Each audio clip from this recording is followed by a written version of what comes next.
All right, thanks. So today our panel is going to be about the global south. It's a very important geography for, of course, climate goals with over 80% of the world's population and fast development across many geographies. So today for this panel, we have four speakers from different regions. We have Mary Cheong, founding partner of Wavemaker. It's a company builder based in Southeast Asia. James Mwangi, founder and CEO of Africa Climate Ventures, a pan-African climate investor and company builder. Anjali Bansal, founding partner of Avaana Capital, based in India.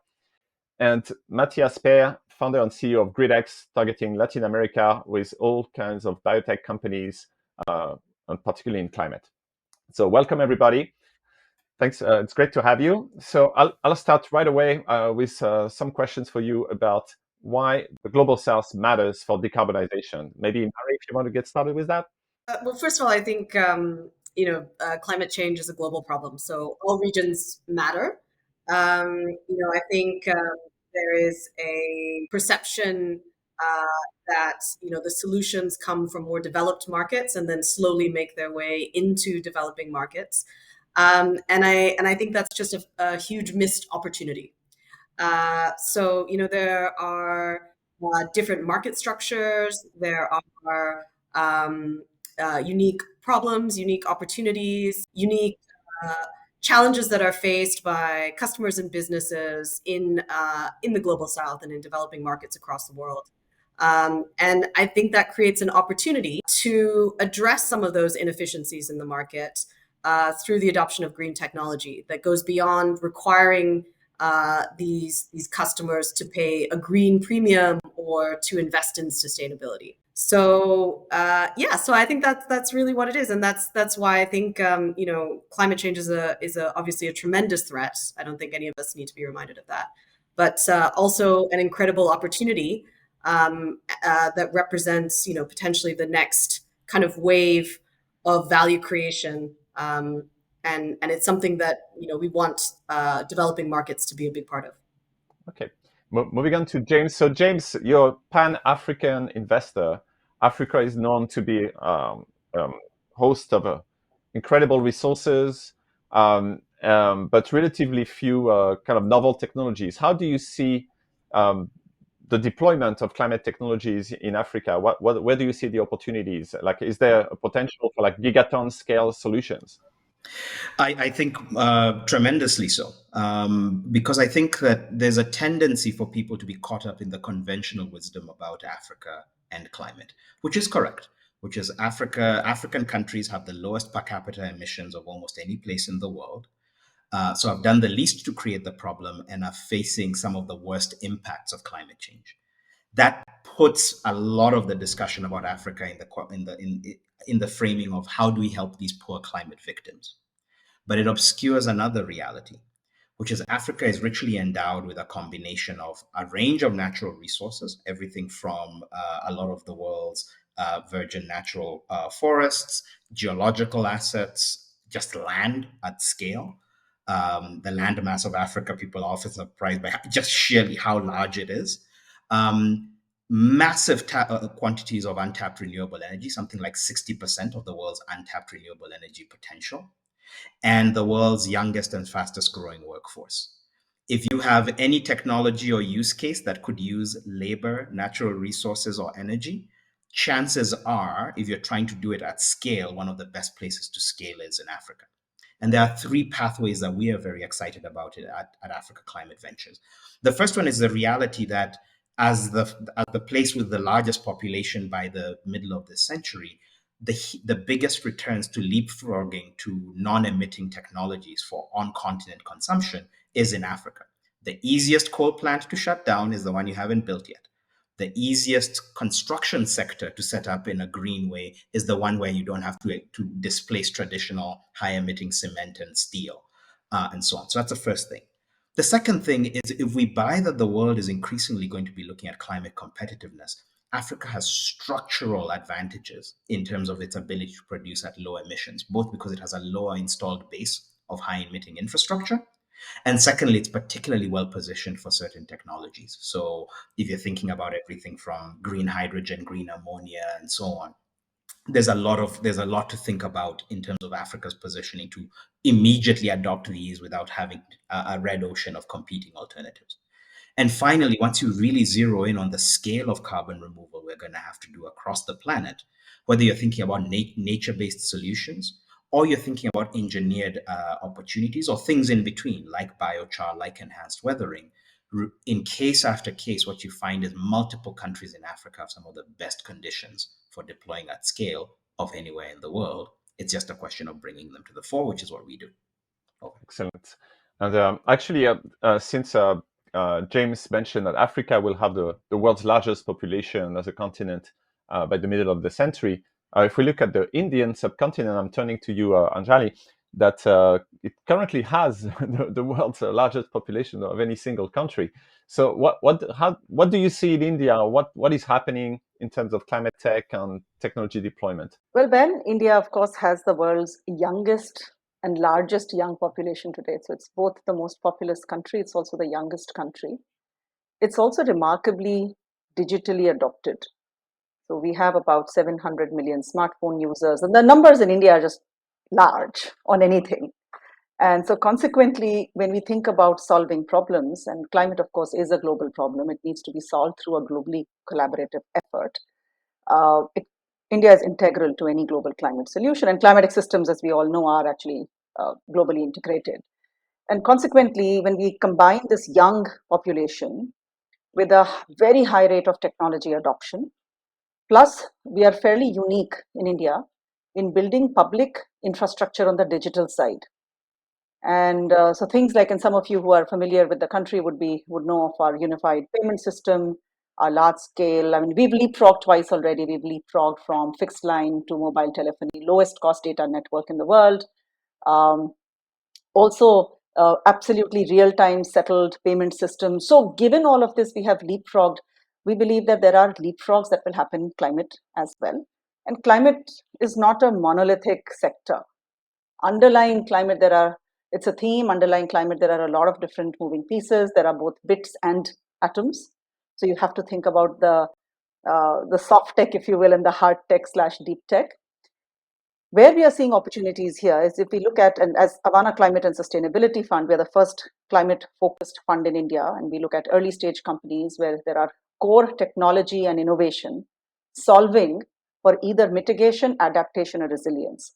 So, apropos your previous question on the global north, global south, I think in the global south, while of course carbon is an important problem to solve globally, industrial decarbonization is probably the biggest transition the world will go through. So we are actually going through a very, very large economic, social, political transition ever since the Industrial Revolution.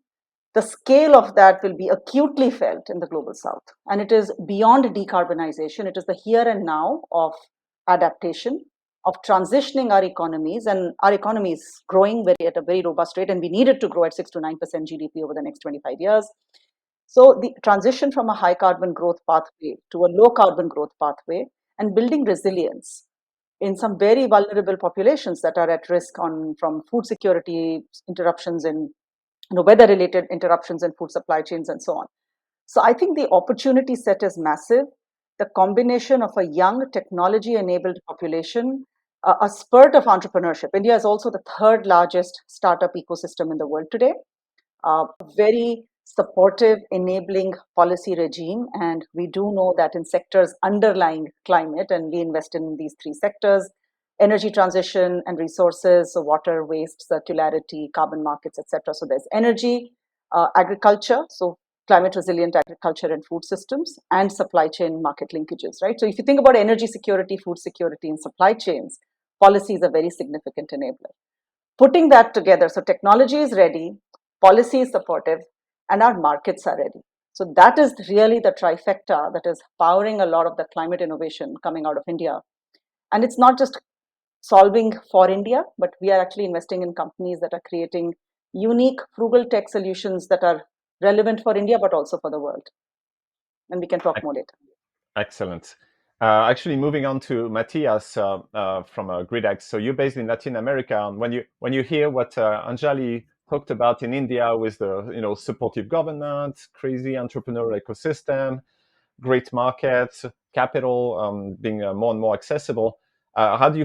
What's the situation in Latin America? Because your model is very different. Like you bring together scientists and entrepreneurs to create companies. People don't come to you with an existing project necessarily, and you're not necessarily targeting as an entry market Latin America either, right? So tell us more about your model and why you do it this way. Yeah, we do it this way because a matter of necessity. We started thinking how to invest in science-based startups or biotech startups in the region, and there were no startups to invest in. You know?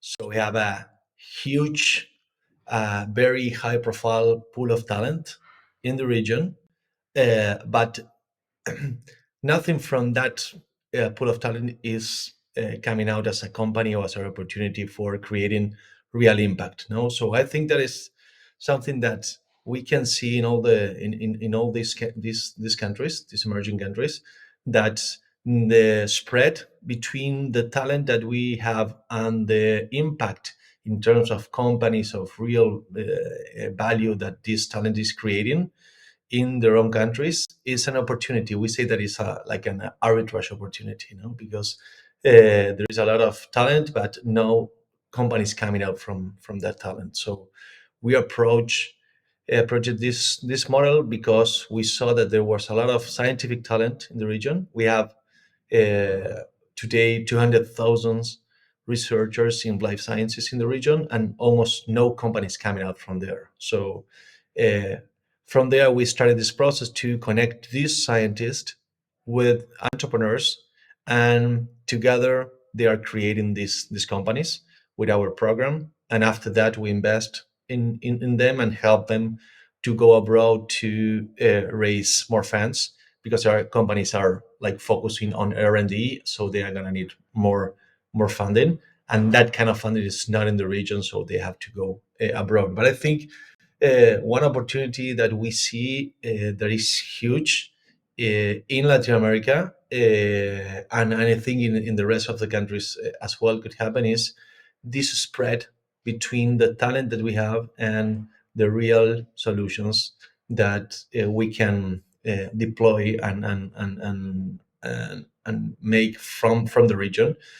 And also thinking about climate is a huge opportunity, because in general this talent knows about the constraints and the lack of resources. No, so we need to think in that way, to think to bring new solutions for climate, because we need to think decentralized, we need to think resourceful, and we need to think in a very lean way. And that is like something that we face every day in this country. So I think that approach to solutions is a very big opportunity for all the world as well. Okay, that's very different actually from a Mary and a Wavemaker's model, because I mean, you at GridX, you actually like taking science risk, but then you want to go to markets that are maybe richer than your local markets to deploy solutions. Whereas in the case of Mary, you guys are not big fans of science risk, but you don't mind engineering risk, and the type of profiles you're looking for to head those projects is also quite different. Can you tell us more about that? Yeah, first of all, we're huge fans of science. So we're very science risk. The work Matias and others are doing. Yeah, maybe just a quick introduction about Wavemaker impacts. We are we launched about 2 years ago with a mission of building a portfolio of companies that can abate 10% of the global carbon budget. And we're starting in Southeast Asia, but with our second fund and beyond, would look to expand into other hubs. What we look to do is we look to build what we call 100 by 100 companies. So companies with the ability to abate 100 megatons of carbon dioxide emissions equivalent, and be $100 million businesses at scale. So I guess, shorthand for climate unicorns, right? We started this because we did a sort of back of the envelope calculation that, we can abate 50% of global emissions today by just accelerating the technology that we have. So we like to ask questions like, why is there not solar on every rooftop in Southeast Asia? or we have all of the technology that we need to decarbonize rice cultivation by 80%. Why is it not being adopted? And those are questions which we feel that venture is uniquely able to solve, right? In theory, startups know how to drive adoption. Startups know how to change behavior. They know how to scale. One of our panelists also mentioned that carbon is bits and it's atoms, right? So it's decentralized, it's distributed, it's embedded.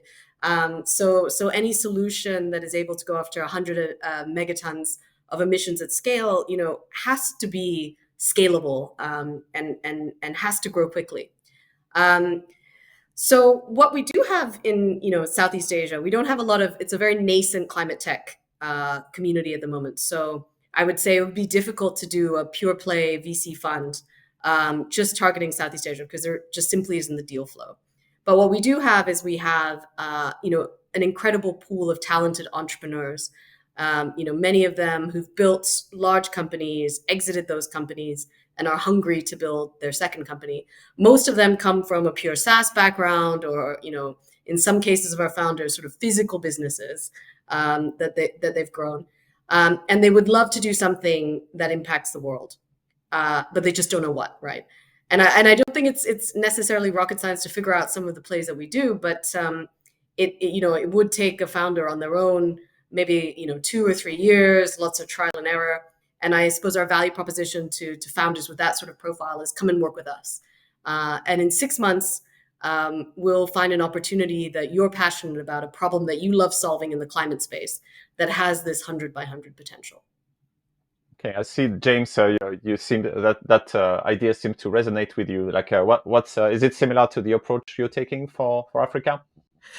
So it does resonate. I think for us, what there's a lot of low-hanging fruit, first of all. So there are huge opportunities to reduce or avoid emissions altogether in Africa through deployments of particular proven technologies. And in those instances, what we are doing is we're engaged in business model innovation and market entry innovation. So oftentimes what we find is that you've got a whole range of actors who agree that a market is attractive, but do not have the expertise to enter or deploy into an African market. And what we may do is pair a local entrepreneur with a proven technology and help them scale up and provide that kind of jurisdictional bridging. The other thing that we do is we are spending a lot of time on the cutting edge of climate tech, trying to understand what are the binding constraints and enabling and critical enablers of different technologies as they go through first of a kind, or even before first of a kind, and see which ones may actually have meaningfully boost their chances of success via deployment in Africa. So, for example, we're looking at a whole range of folks who are looking at mineralization, subterranean mineralization of dissolved CO2, where Africa, and particularly the East African Rift's particular geology, make it a really attractive place to operate, but they will need help. So us as a venture builder alongside a team that developed a technology elsewhere in the world actually makes for a very attractive combination.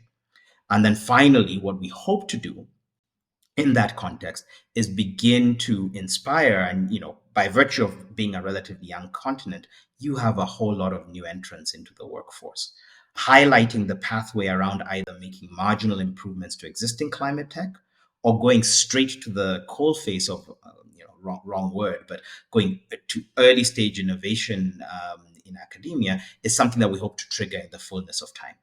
But early signs are good. Our very first market entry play is projected to deliver something like 5 to 10 million tons per annum of avoided emissions in the clean cooking space in just one country. So the idea is, where do we find those types of relatively low-hanging fruit across multiple countries and across multiple market contexts?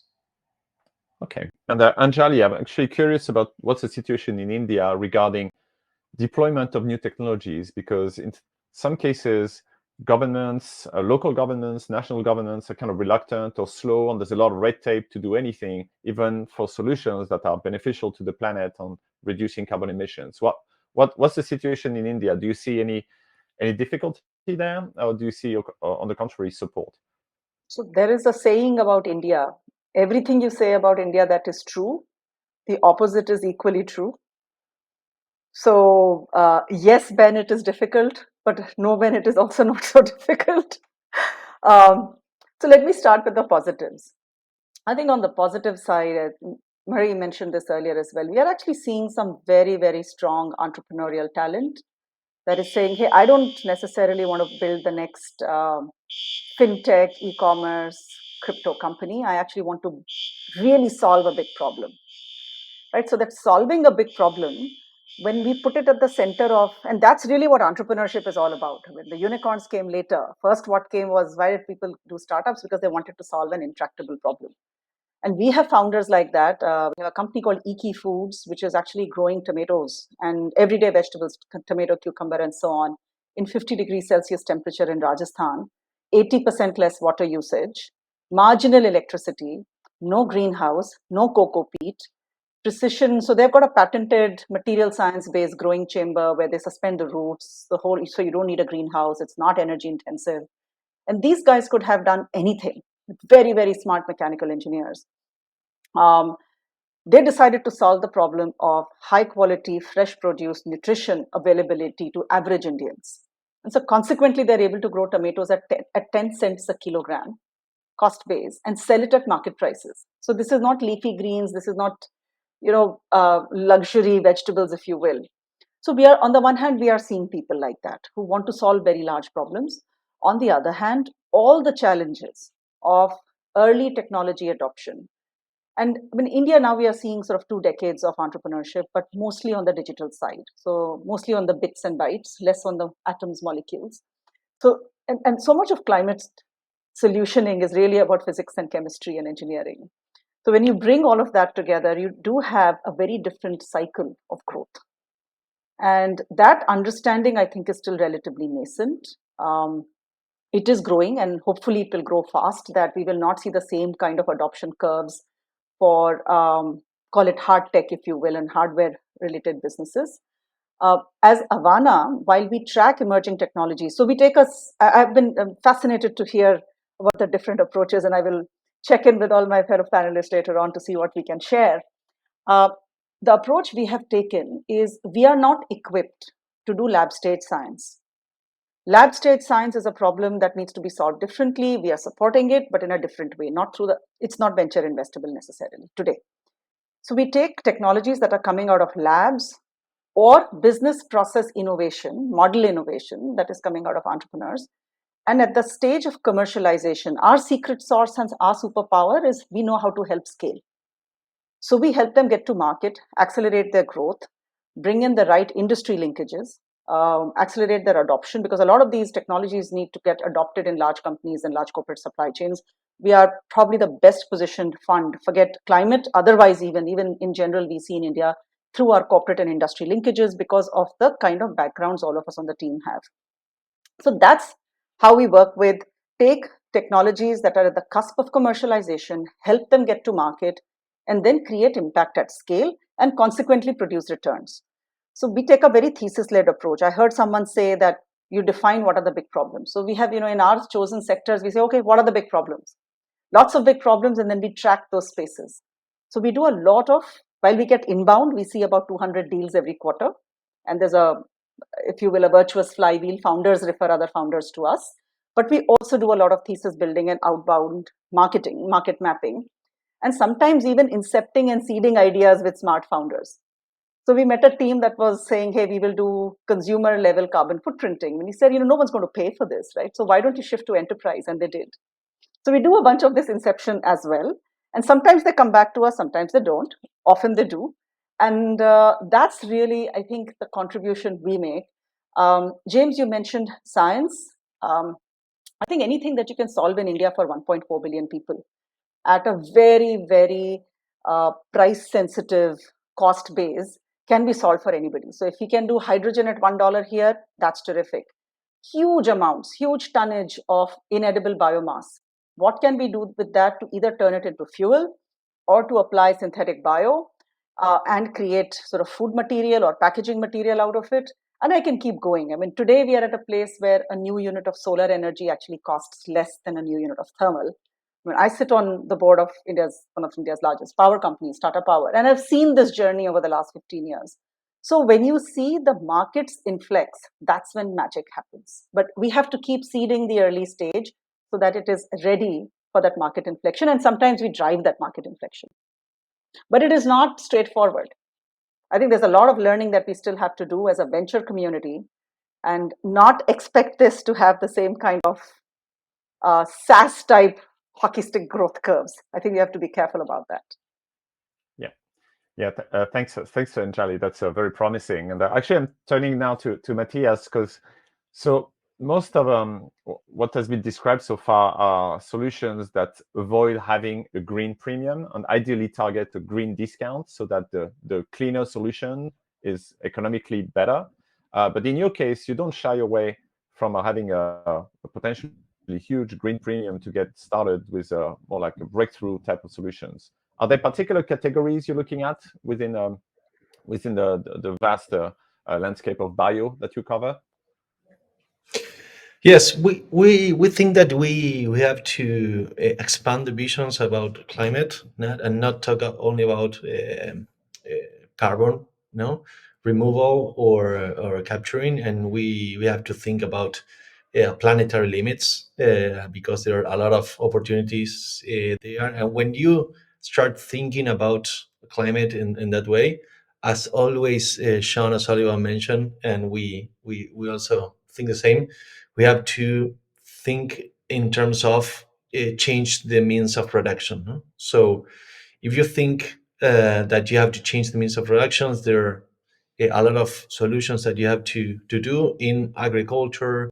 We have to transform all the chemical approach in agriculture. We have to understand like ecological processes there. We have to transform the food industry, ingredients and proteins as well. We have to decentralize a lot of stuff in health that also impact in climate, of course. So I think that we have to think in that way, more in changing the means of production and transforming the economy in that way, rather than just focusing on one industry. And from there, to see what available knowledge we have that could be transformed into solution. That is something that is not so common, because in general the design process is to look into the problems and to see the solutions. And I think we have an opportunity looking for capabilities and adapting that capabilities to really approach problems that we are seeing. No, it's a different way of seeing design. And I think that what was mentioned early is very important, because and here in Latin America, I think it's a confusion when we are approaching this kind of ventures, deep tech ventures. We have to start thinking in a new like model of venture capital in this way, because it's not gonna be the same as it was with the digital in the last 20 years. It's different. The times are different. The risk aversion is different. What you have to focus in is different. So we have to start thinking in different models and different expectations about returns, about types of that kind of returns, and maybe we have to start thinking more in 10 companies of $100 million, rather than of the unicorn always center attention of the companies. And that's it's gonna be okay, because you're gonna bring like huge solutions and very impactful solutions for the region, and also companies that can bring good returns for investors. But I think there is an opportunity there to be creative and to start thinking how to rethink these venture models, not only for us but also for LPs that wants to see like the same pathways that they saw in the digital revolution, that it's okay, and we need a lot of more of that. But I think this is a new game that we have to figure out how to sell it better. Yeah, no, you make a great point regarding the necessity to invent new models and to avoid like the old pattern recognition, because the models you see emerging now in your geographies in the global south and climate tech, which is long, complex problem to solve, is very different from what has been done so far. And I'm sure Mary resonated with what you said about having 10 or 100 companies worth 100 million at scale. So we're about out of time, so I'm going to ask you to just wrap up with maybe one message or wish that you have regarding climate tech in your region. And I will start with Mary. Yeah, what an interesting panel. I think climate tech is one of the greatest economic opportunities of our time. And you don't need to be a scientist or a researcher or a government policy person to make a big impact on this. There's so much you can do in business model innovation. And if you're in Southeast Asia, an entrepreneur thinking about what they want to do next, please reach out to us. So we spoke about digitalization, and over the last 30 years, when I started in business 30 years ago, companies didn't have CTOs, and today digitalization is embedded across the enterprise and across our lives. We have to sustainabilize the world, and that is the next huge opportunity. It will beat digital. It's no longer, I used to say sustainability is the next digital. Actually, it's more than the next digital. It will fundamentally change how we live, how we work. It is the next big economic opportunity as well. Very exciting, and similar to Marie, I would say if you're a founder who's thinking about doing anything in climate, do come talk to us.